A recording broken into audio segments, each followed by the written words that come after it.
Listeningdan 9 olish uchun sizga kerak bo'ladigan 3 ta mashq. 6-noyabr kuni shaxsan o'zim IELTS examga kirdim va listeningdan 9 oldim. Bu listeningdan olayotgan 4-9 bo'ldi.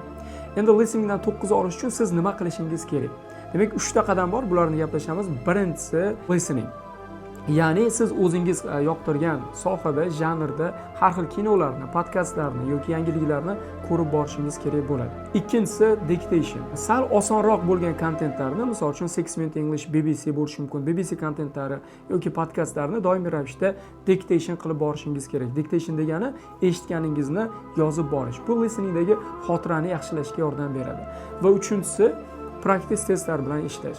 Maxsus practice testlar bilan ishlashingiz kerak va testlarning natijasi chiqqandan keyin shunchaki keyingi testga o'tib ketmasdan bularni bitta-bitta to'g'ri javobni ham, noto'g'ri javobni ham analiz qilib borishingiz kerak. To'g'risi nimaga to'g'ri bo'ldi, noto'g'risi nimaga noto'g'ri bo'ldi. Mana shu 3 ta eksersaysni doimiy qilib yurish orqali listeningdan 9 band skorga chiqishingiz mumkin.